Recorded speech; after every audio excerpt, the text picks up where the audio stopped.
जय महाकाल दोस्तों, कैसे हैं आप लोग। आशा करता हूँ भले चंगे होंगे, मज़े में होंगे।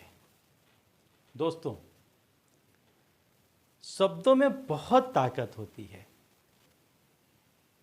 एक्चुअली यूँ कहें तो शब्दों में ही ताकत होती है और किसी चीज़ में कोई शक्ति नहीं है। जैसे कि मैं आपको एक एग्जाम्पल देता हूँ, एक उदाहरण के तौर पे बताता हूँ। मान लीजिए कि आप किसी व्यक्ति को नहीं जानते हैं, बिल्कुल भी आप नहीं जानते हैं, ना ही वो व्यक्ति आपको जानते हैं। लेकिन यदि आप उस व्यक्ति के साथ पास में जाते हैं और बहुत ही मृदुता के साथ पोलाइटली यदि कोई चीज़, कोई बात करते हैं, तो सामने वाले व्यक्ति का रिएक्शन काफ़ी आपके लिए बेहतरीन होगा, नम्रतापूर्वक होगा। लेकिन यदि उस व्यक्ति को आप नहीं जानते हैं, वो व्यक्ति आपको नहीं जानता है, लेकिन आप एकदम से जाते हैं और कोई अपशब्द उसे कह देते हैं। कहा तो जबान से ही है, शब्द ही है, कुछ आपने उल्टा कह दिया उसको, तो वो ऐसा शब्द है कि वो तात्कालिक असर करेगा, तुरंत असर करेगा। ऐसे ही कुछ नाम होते हैं, ऐसे ही कुछ मंत्र होते हैं जो तुरंत असर करते हैं, क्योंकि वो व्यक्ति आपको नहीं जानता था, आप उसे नहीं जानते थे, लेकिन आपने जैसे ही उसको अपशब्द कहा, कोई गाली दी, वैसे ही वो व्यक्ति बिल्कुल तमतमा जाएगा। तो ये आपके शब्दों का प्रभाव था। और यदि आप दोस्त हैं, कोई दो दोस्त हैं, और यदि उस दोस्त को यदि आपने हंसते हंसते यदि गाली दे दी, तो वो हंसी में बात निकल जाएगी। तो कहने का मतलब क्या है कि यहाँ पर आपका भाव भी काफ़ी महत्व रखता है कि आपने हंसते हुए कोई बात कही, कही भले ही उल्टी, लेकिन हंसते हुए कह दी, भाव वो नहीं थे, तो परिणाम वो भोगने को नहीं मिला।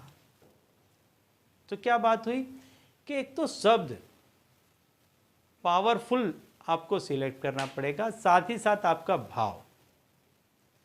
यदि ये दोनों चीज़ प्रॉपरली आप कर लेते हैं तो इंस्टेंट आपको इसका रिजल्ट मिलेगा, तुरंत आपको इसका रिजल्ट मिलेगा, त्वरित। यदि संपूर्ण भाव के साथ में कोई पावरफुल नाम या शब्द का आप प्रयोग करते हैं तो ये ऐसा ही होगा जैसे किसी ताले की चाबी, जो उसी ताले की चाबी थी, आपने लगाई और ताला खोल दिया। कितना आसान था। लेकिन जिस व्यक्ति के पास उस ताले की चाबी नहीं है और दूसरी 1000 चाबियां भी वो लगाता रहेगा, तो वो ताला नहीं खुलेगा। बस ऐसा ही है भाव और प्रॉपर शब्द। यदि आप कहीं पर लगा देते हैं तो आपके परेशानी का जो भी ताला है वो खुल जाएगा और आपके लिए सारे ही रास्ते आसान हो जाएंगे। तो ऐसा ही एक उपाय आज मैं आपको बताने वाला हूं। लेकिन उसके पहले यदि आप हमारे चैनल में नए हैं तो मैं आपको बता दूं कि हम इस चैनल के माध्यम से हमारे प्राचीनतम ग्रंथों में छुपे हुए कई ऐसे गूढ़ रहस्य हैं जिसके बारे में जानकारी प्रदान करते हैं। तो यदि आप भी इसी तरह की जानकारी में रुचि रखते हैं तो अभी हमारे चैनल को सब्सक्राइब कर लीजिए, क्योंकि आगे भी हम इसी तरह की जानकारी इसी चैनल के माध्यम से आपको देते रहेंगे। तो चलिए दोस्तों, बताता हूँ आज का उपाय कि आपको करना क्या है। दोस्तों, जब आप सोने के लिए जा रहे हैं, रात में जब आप सोने के लिए जा रहे हैं, उस समय आपको यह क्रिया करनी है।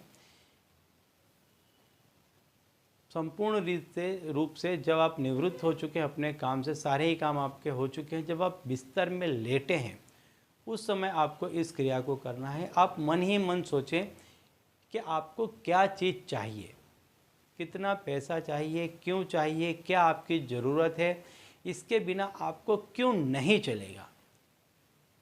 ये संपूर्ण भाव को पैदा कीजिए। जब संपूर्ण भाव आपके पैदा हो जाए, आपको लगे कि नहीं, अब हाँ मुझे ये चीज़ चाहिए ही चाहिए, मुझे इसके बिना नहीं चलेगा, आप तब 3 दफ़े ये नाम बोलें, विद्यावती विद्यावती विद्यावती। 3 दफ़े आपको ये नाम बोलना है। 3 दफ़े आप ये नाम बोलें। ये नाम के काफ़ी टोने टोटके हैं, इसका आप काफ़ी अलग अलग जगह पर अलग अलग इस्तेमाल कर सकते हैं। मैं इसके अलग अलग उपाय वीडियो आपको बता करके बनाऊंगा कि कहाँ कहाँ आप इसका इस्तेमाल कर सकते हैं। लेकिन यदि आपको पैसों से संबंधित कोई समस्या है तो रात्रि को सोते समय जब आप सोने के लिए जा रहे हैं तो तो 5 कोई भी सिक्का आप सर के नीचे रख लें और संपूर्ण भाव पैदा करने के बाद में बोले विद्यावती विद्यावती विद्यावती। 3 दफ़े आप इस शब्द को बोलें। दूसरे दिन सवेरे जब आप उठते हैं तो वो जो सिक्का है उसको आप ले लें। आपको कोई दूसरा कार्य नहीं करना है, सीधे उठते के साथ आप उस सिक्के को ले लें और कहीं भी जहाँ घर के नज़दीक में आपको पीपल का पेड़ दिखाई दे, कोई मंदिर हो या कहीं पानी हो, स्वच्छ जल हो, उस जगह पर उस सिक्के को फिर से विद्यावती विद्यावती विद्यावती बोल करके डाल दें।